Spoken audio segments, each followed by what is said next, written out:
the guru of Squad 00, the assassin like no other. Yes, I'm the best at what I do.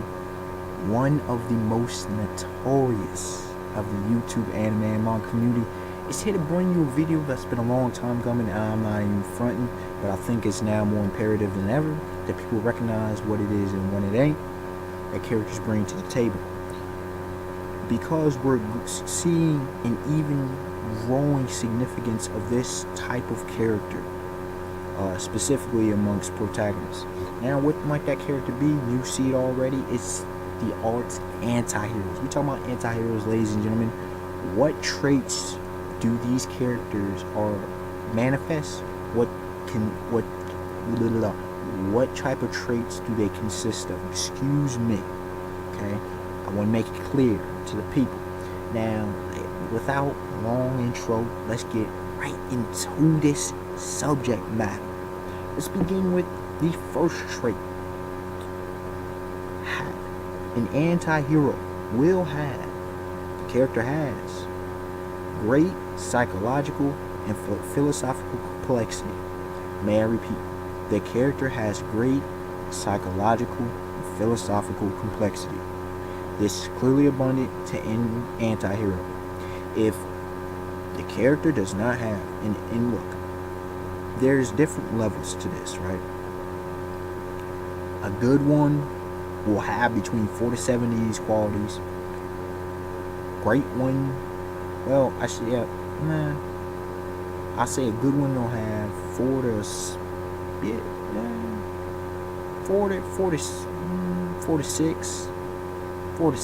7, depending. Then 7 to 8 for a great one, depending. 9 to 10 for legendary. Good luck on trying to have all 10. That's a perfect one. But regardless, that's what we're going with here. That's the aim. That's the goal. 4 to 7, 7 to 8. Man, hold on. You're getting junk in the middle of videos. I'm sorry if you heard that. It is what it is. Busy man. Regardless, we move on. Now, who's a showcase, an example of great philosophical and psychological complexity? None other than the Incredible Hulk. Now, a lot of superheroes, okay, a lot of characters, specifically in Marvel. What the mess, bro? Stop doing that. Oh. A lot of these characters are considered, they're superheroes, right? A lot, specifically in Marvel, they're actually anti-heroes. They're not actual heroes. And I've done a video on heroes in the past. It's months back, but it is what it is. With anti-heroes, these dudes, as I mentioned before, they have a lot of, mental problems, or they're dealt with a lot of dilemmas. Okay, the Hulk, man. The Incredible Hulk, Bruce Banner, from the beginning of his whole thing about, even though he's one of the most intelligent men easily on the planet, this man's pure genius, he desires because he considers himself weak. And those kind of things play out throughout the entirety of the series. The whole Hulk persona, and the whole Hulk alter ego, the whole splitting of personalities, then the whole, they split into multiple Hulks, and eventually it gets to the point where he's like, you know what, Hulk, I will become you, but just let me have the mind. And he takes over. The fact of suicide, he didn't know how to handle being the Hulk. He at first he didn't even know how to deal with it, because he would become the Hulk, in rage and whatever. But just dealing with all that he could do, all that power in different elements, it brings a lot of problems. Okay, stop doing it. Stop doing it. Stop calling me. Sheesh. Stop. Hold on, yo. Don't know why. Whatever, man. Hey, that's life, right? But we move on. Number 2, lives by his own code of justice. Okay? A lot of anti-heroes, will not necessarily agree with the justice of the world that's currently there. Right? Even if they do kind of side with it, they will do what they want to do, how they want to do it, when they want to do it. Okay, the way they want to do it. You understand? Their code of justice. Sometimes it's personal code of justice, depending on stuff that has happened to them in the past, depending on the situation at hand. They will not break that code of justice for nothing. It's just how it's simple. Now, a beautiful example of that is none other than Frank Castle, the Punisher. Okay, this dude, because of what happened to his family, he just goes and starts murking fools, specifically the mob. He goes after the mob who's responsible for killing his family, and then he goes from there on the warpath. And if you just happen to get on his hit list, you're done. He sees what he's doing is just. Sometimes you can question some of it. Other times he's dead on the money. But he sees what he's doing is just, and it's just that simple. It doesn't matter what anybody else says. It doesn't matter whether Spider-Man or other vigilantes say or whatnot. This is what it is on the day. We move on. Number 3. Will likely use unethical tactics for a positive end or goal. All the time you see it with anti-heroes. All the time. Now, the certain examples I used were Venom and Spider-Man. Spider-Man and Venom. Spider-Man will intimidate the mug, will hang you off of a building with his webs, will hold you up, post you up on a wall or something. The Venom, they will punch you out if need be. Okay? They will get what they need out of you. That's not ethical. But it gets results. They're not said to be ethical. This is part of the reason why they're not heroes. They're not trying to be necessarily ethical. They're trying to do what they need to do to get the job done. Okay? Number 4, experiences a very traumatic situation that alters him or her. Oh, absolutely. Absolutely. The trauma is almost a trigger for an anti-hero. Not always, but almost every anti-hero has had a trigger. It's just a commonality. And many heroes doesn't occur. Or if they dealt with a situation in the past, it didn't trigger some psychological issue. It didn't trigger philosophical awakening, something along those lines. And the 2 examples I use for this situation is both Batman and Iron Man. With Batman, you'll see the death of his parents, Thomas and Martha Wayne, which we're phenomenally seeing in the series of Gotham. And they didn't happen exactly like that with the comics, obviously, but it just shows you, he's dealing with that and he's growing with that. With Iron Man, his whole situation, his whole life changed completely when he was kidnapped, taken into, was it Afghanistan? I know in the movies it was, and I mean the movie it was, an Iron Man movie, but he was taken and he was confronting, he saw all of what happened with the weapons. He had to make him a device to keep him alive, and then from that point on, well, the rest is history, as they say. Moving onward, and onward. Number 5. The character transforms from a villain to nearly a hero. Now, this is a more rare occasion, but it does happen, okay? And this is famously seen in Vegeta from Dragon Ball. Series Dragon Ball, people say DBZ, but it's Dragon Ball, okay? Vegeta. This dude, during the Saiyan Saga, is clearly a villain. It's not just an antagonist, but a villain.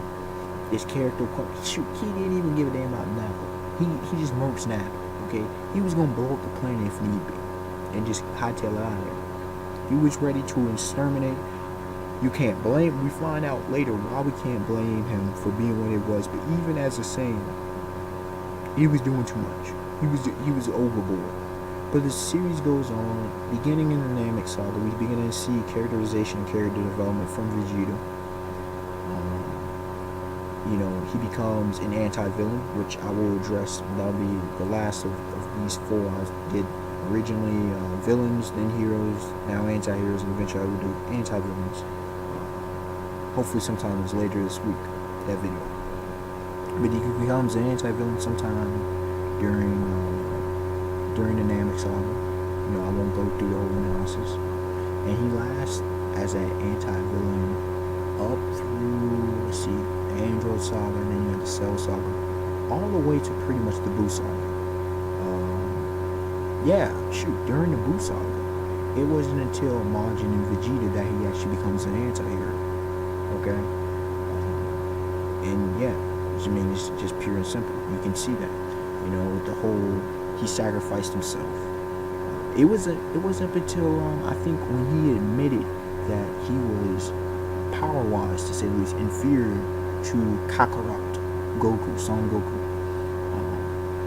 It took that point to where his pride, his arrogance, I should say, was broken, to where he awakened. He realized what was really important in his life, what was important to him, his family, his bond, his relationship with Kakarot, his more so Trunks than Bulma, but even Goten, the next generation. He saw Kakarot, Piccolo. He became the last of the generation to recognize what it is and what it ain't. Number 6. The character often is wrongly labeled as a criminal / is a vigilante.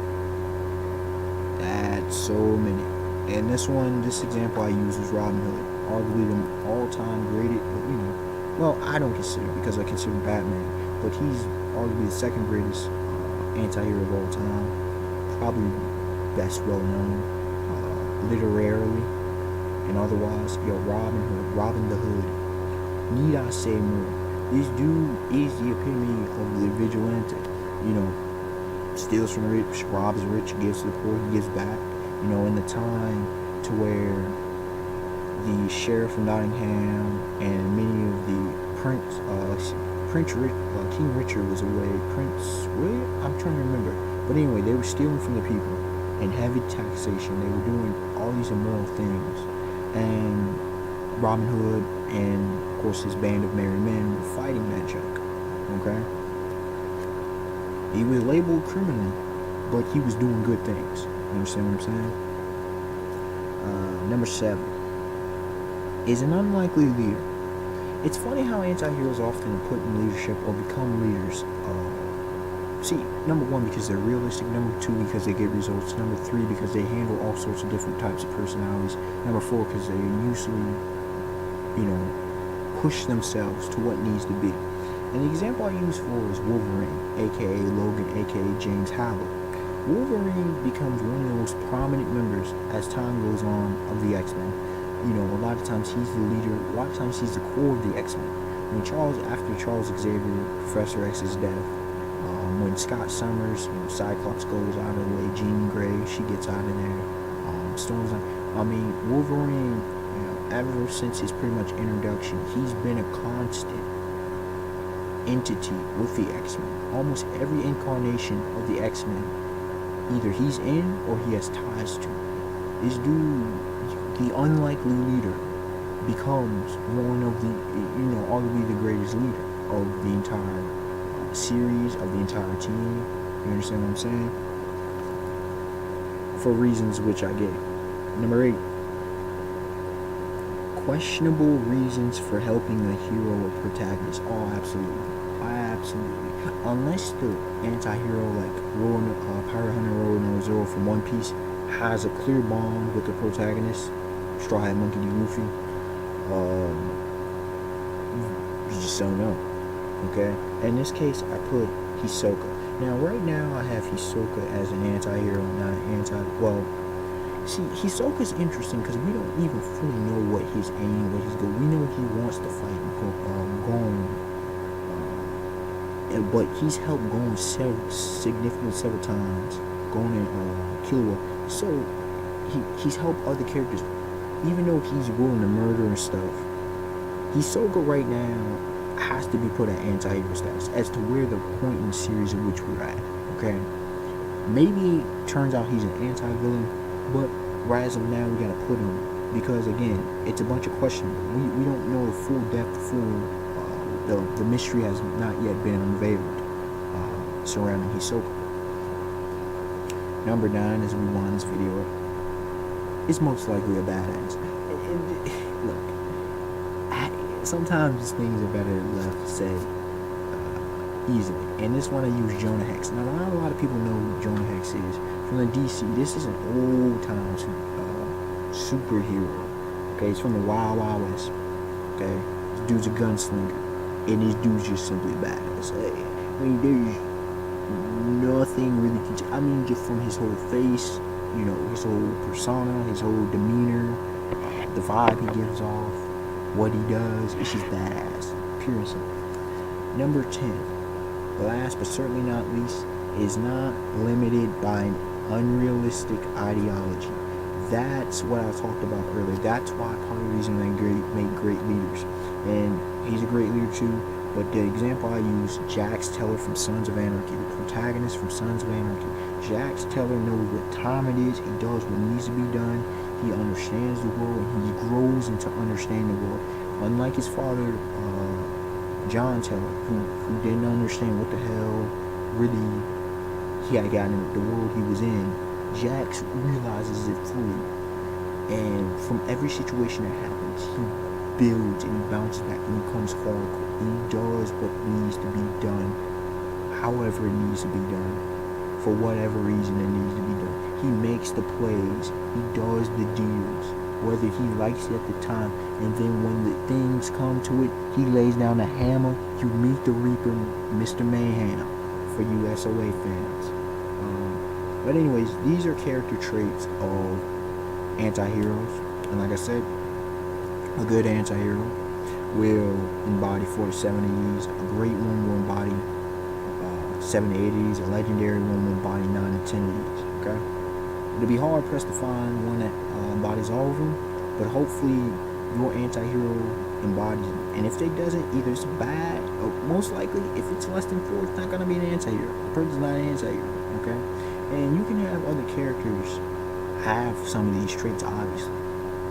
But when you start piling it on and you start looking at characters, you'll probably see exactly what I'm talking about through these character traits. I expect to want to like, comment, subscribe, tell me your thoughts. List some of your favorite anti-heroes. Who you think's the best anti-hero of all time. And until next time, y'all have a beautiful day, beautiful night. Peace.